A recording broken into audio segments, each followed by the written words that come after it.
बिस्मिल्लाहिर्रहमानिर्रहीम। अस्सलाम वालेकुम फ्रेंड्स, कैसे हैं आप सब लोग। उम्मीद करता हूँ आप सब लोग खैर खैरियत से होंगे। मैं हूं शेख अब्बास और आप देख रहे हैं मेरा यूट्यूब चैनल। तो फ्रेंड्स, आज हम एक और डेयरी फार्म पे मौजूद हैं। इस डेयरी फार्म के डॉक्टर साहब हमारे पास मौजूद हैं। उनसे आपकी मुलाकात करवाते हैं और उनसे पूछते हैं कि ये फार्म वो कैसे मैनेज कर रहे हैं। अस्सलाम वालेकुम सर। क्या हाल चाल है सर, ठीक हो?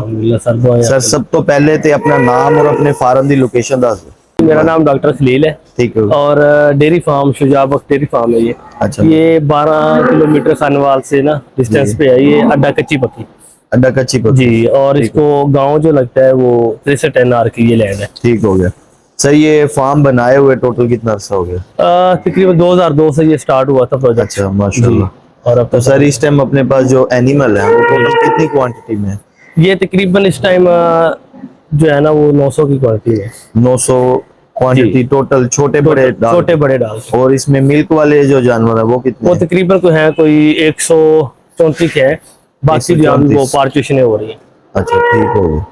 अच्छा सर, अब ये पूछें डेयरी फार्मिंग के इस काम में आपका तो माशाल्लाह एक बड़ा सेटअप है जी। तो हमारे जो देखने वाले व्यूवर्स हैं अगर वो इस काम में आना चाहते हैं जी तो उनके लिए आपसे रहनुमाई चाहते हैं कि भाई इस काम में अगर कोई नया भाई आए जी तो उनको स्टार्टिंग में कौन कौन सी चीजें जरूरत है जो समझने वाली? सर, सबसे पहले तो इनके लिए होती है इनकी एनवायरनमेंट। ठीक हो गया। ठीक है।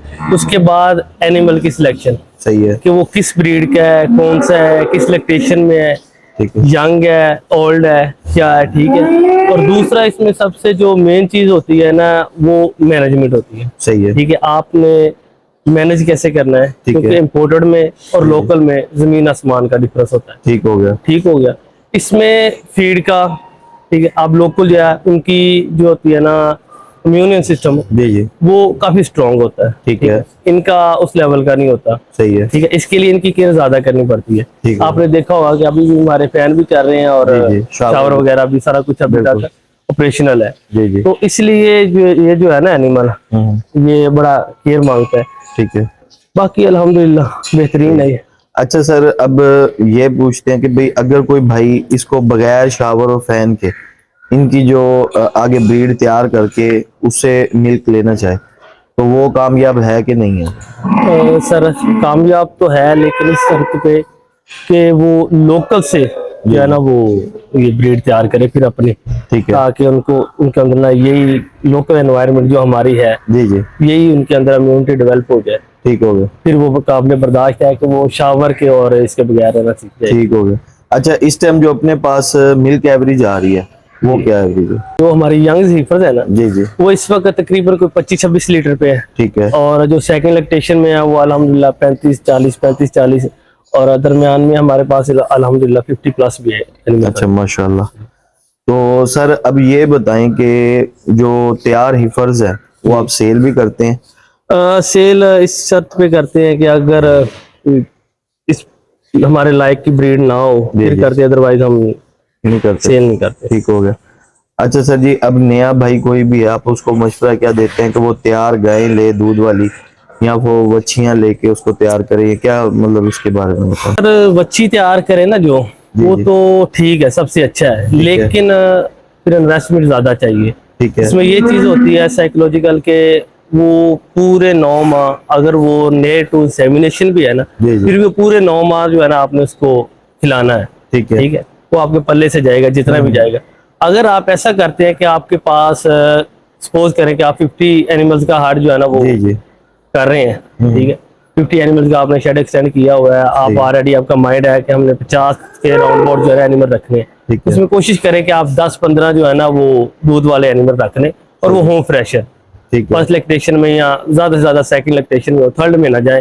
ठीक है। फर्स्ट सेकंड लैक्टेशन में अगर आप लेंगे ना उसका ये आपको बेनिफिट होगा, एक तो वो यंग होंगे। सही है। ठीक है। उसमें जो है ना प्रोडक्शन अच्छी दे जाएगा, 2-4 आपको जो है ना वो सुबह भी दे जाएगा। ठीक है। ठीक है। तो फार्मर की सबसे बड़ी ये चीज होती है। और जो आप डालेंगे ना, ये जो डाल रहे हैं आप 10 एनिमल या 15 जो दूध वाले डालेंगे वो आपको सपोर्ट करेंगे, ताकि आपका जो मुकम्मल फार्म है ना वो एक सर्कल में आ जाए। जबरदस्त। अच्छा सर, अब ये बताएं कि एक दूध वाला जो जानवर है जिससे आप बता रहे हैं कि 40+ आप मिल्क ले रहे हैं उनसे, उस जानवर पे आपका पर डे खर्चा कितना हो रहा है? पर डे सर तकरीबन कोई 1600 का हो रहा है। 1600 रुपया जी पर डे हो रहा है खर्चा। ठीक हो गया। और सर इसके अंदर आप खाने में इनको क्या क्या चीजें दे रहे हैं? खाने में हम इनको सैली देते हैं, ठीक उसके है। बाद वंडा है, सही है। वनडे के बाद इनके फिर बाईपास फैट होती है, मिनरल्स होते हैं, टॉक्सिन बाइंडर होता है, माइनर जितने भी होते हैं वो सारी चीजें हमें लिए। ठीक हो गया। अच्छा सर इनकी ब्रीड के लिए आप क्या आपका प्रोसीजर है? आप सीमन भाई से परचेज करते हैं या अपना बुल है या क्या, वो उसके बारे में बताएं। नहीं सर, हम सीमन परचेज करते हैं बाहर से। ठीक है जी, ज्यादातर हम सेक्स सीमन यूज करते हैं। अच्छा सेक्स सीमन यूज करते हैं। अच्छा सर हमारे काफी सारे लोगों को इस चीज का नहीं पता, वो बार बार और वीडियो के नीचे भी कमेंट्स करते हैं कि सेक्स सीमन से मुराद क्या है, ये एक दफा वजाहत कर जी, दें। सेक्स सीमन से मुराद होती है कि उसमें तकरीबन कोई 95% फीमेल ही आती है, यानी कि ठीक है। बछड़ी ही आती है। सही है। एनिमल बछड़ी ही जन्म है। यानी कि सेक्स सीमन से मुराद ये है कि उसमें नर मादा कंफर्म हो जाता कंफर्म है होता पहले है, से। बिल्कुल पहले से कंफर्म होता है कि इसने मादा ही देनी है। ठीक हो गया। जी। अच्छा सर आपने ये बताया था कि 50 जानवरों का कोई भी भाई काम स्टार्ट करता है तो उसको मैक्सिमम जगह कितनी जरूरत है 50 जानवरों के लिए? हाँ, 5x5 जो है ना एक एनिमल की जगह होती है फीडिंग पे एक्सटेंड के लिए। ठीक है। ठीक हो गया। उसका कम से कम जो है ना वो मिनिमम 50 एनिमल के लिए जो है ना, जी, जी। 25 एक साइड पे हो, 25 एक साइड पे हो, जी जी। तो कम से कम उसका 70 फीट का शेड होना चाहिए 70 फुट लंबाई में। लंबाई। ठीक है। और 10 फुट का जो होता है उसका स्टैंडिंग एरिया। जी जी। उसके बाद उसका रेस्ट एरिया। ठीक है। रेस्ट एरिया के बाद फिर उसका 50 फुट का बाहर आप जो है ना वो लाजमी उसको रेस्ट एरिया यानी 50 कि फुट का 50 फुट चौड़ाई हो जी और 70 फुट लंबाई। लंबाई हो, ये एक साइड की। अगर दोनों साइडों पे लगाएंगे तकरीबन बनेगी कोई 110 फीट। ठीक हो गया। अच्छा सर ये बताएं कि शेड की लंबाई चौड़ाई जो है जी। वो किस तरह होनी चाहिए? मशरिक मगरिब शुमाल जनूब ये सर मशरिक मगरिब में होनी चाहिए। मशरिक मगरिब जी। इसकी लंबाई। लंबाई। ठीक हो गया।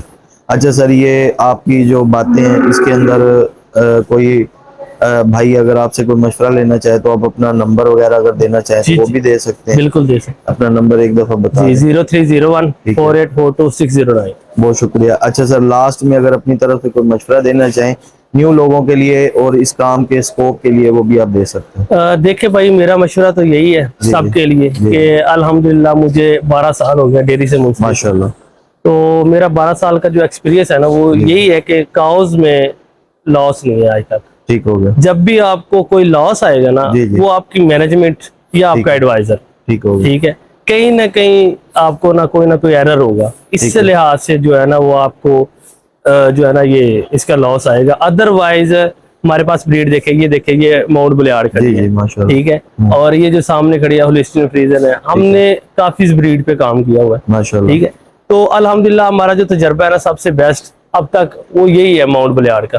ठीक हो ठीक है, गया। एक तो ये कम्पैक्ट बॉडी है, ठीक है, और फर्स्ट काविंग पे इसने हमें तकरीबन कोई 28-29 लीटर दूध दिया। ठीक हो गया। और सेकंड इसका आप एक नजर देखें ना, जी जी इनका BCS बहुत अच्छा रहता है। बिल्कुल। ठीक हो गया। तो ये जो एनिमल है ना ये यानी कि आपके कहने का मकसद ये है कि आज के दौर के अंदर अगर आपने डेयरी फार्मिंग करनी है जी तो 30 प्लस जो है मिल्क। सर मिनिमम आपका 25 प्लस हो, जी जी फिर आप डेयरी पे एनिमल ऐड करें, अदरवाइज फिर वो आपको सरवाइव नहीं कर पाएंगे। सर बहुत शुक्रिया। Thank you.